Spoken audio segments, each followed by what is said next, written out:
Hello everyone, আসসালামু আলাইকুম। আজকে তৈরি করে দেখাবো ডিমের পুরবরা, বেগুন ভাজা অথবা বেগুন দিয়ে ডিমের অমলেট। বেগুন ভাজা কিন্তু আমরা সবাই পছন্দ করে থাকি, তবে সেটা যদি হয় ভিন্নভাবে। যদি কোনো গেস্ট আসে ডিমের পুর দিয়ে বেগুন ভাজি করে এভাবে দিতে পারেন, মেহমান কিন্তু খেয়ে অনেক প্রশংসা করবে। তাই তো এখানে আমি মাঝারি সাইজের 2টা বেগুন নিয়ে নিলাম। বেগুনগুলোকে সুন্দরভাবে পিস করে নেব, একটু মোটা মোটা করে নেব। 4 পিস করে নিলাম একটা বেগুনে।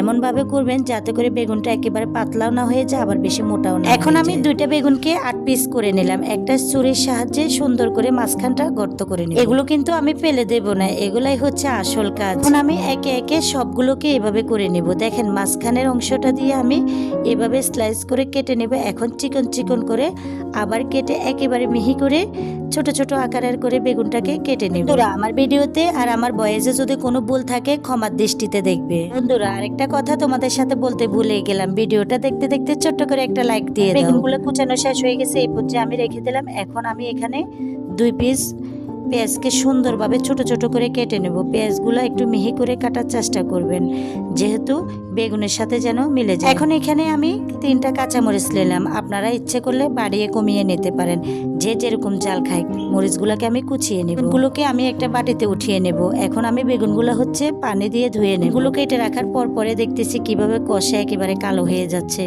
একটু ধুয়ে নেব, না হলে কিন্তু ভালো দেখাচ্ছে। এর মধ্যে আমি সামান্য পরিমাণে পানি দিব, দিয়ে একটু ধুয়ে পরিষ্কার করে নেব। 15 থেকে 20 মিনিট ভিজিয়ে রেখে কষলিয়ে কষলিয়ে হাত দিয়ে ধুয়ে নিলে পরিষ্কার হয়ে যাবে। এখানে একটা বাটিতে আমি কাঁচা মরিচ আর হচ্ছে পেঁয়াজটা নিয়ে নিলাম। তার মধ্যে আমি লবণ, হলুদ, মরিচ আর হচ্ছে জিরা গুঁড়া, ধনিয়ার গুঁড়া দিয়ে ভালোভাবে একটু মিক্স করে নেব।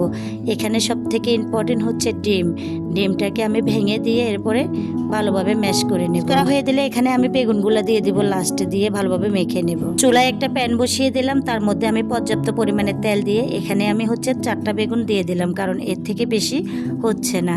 4টা করে আমার 8 পিস বেগুন 2বার দিলে শেষ হয়ে যাবে। এখন আমি বেগুনের মধ্যে পুরগুলোকে দিয়ে দিব, দিয়ে বেগুনগুলোকে একেবারে ভর্তি করে দিব। সবগুলো বেগুনকে আমি ভর্তি করে পোরগুলা দিয়ে সুন্দর করে একটা ঢাকনা দিয়ে 15 থেকে 20 মিনিটের জন্য ঢেকে দেব। তবে এই পর্যায়ে আপনারা কিন্তু চুলার আঁচটা মিডিয়াম টু লো হিটে রাখবেন।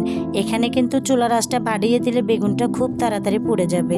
এটা একটু সময় নিয়ে ভাজলে ভিতরে খুবই সুন্দর হয়। দেখুন 15 থেকে 20 মিনিট পরে আমার কালারটা কি সুন্দর এসেছে।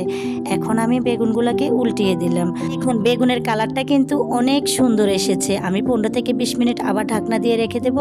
এরপরে কিন্তু ফাইনালি আমার বেগুনটা হয়ে গেছে। এখন আমি বেগুনগুলোকে একটা প্লেটের মধ্যে উঠিয়ে নেব। দেখতে যে কতটা লোভনীয় লাগছে, সত্যি খেতে কিন্তু দারুণ মজা হয়েছিল। বন্ধুরা, তোমরা যারা আমাকে কমেন্ট করতে ভুলে গেছো, ভিডিওটা দেখতে দেখতে ছোট্ট করে একটা কমেন্ট করে দিও। এখন আমি বাকি 4টা বেগুন ছিল, সেগুলোকে আমি পাইপেনে আবার বসিয়ে দিলাম, দিয়ে আমি বাকি পোরগুলো দিয়ে আবার ভর্তি করে দিচ্ছি। বেগুনকে আমি এভাবে ভেজে নিলাম। দেখো এত দারুণ লাগছে দেখতে। আমি জানি বেগুন ভাজা কিন্তু সবাই পছন্দ করে, তবে আমার ভিডিওটা ভালো লাগলে আমার চ্যানেলটা সাবস্ক্রাইব করতে কিন্তু ভুলবে না।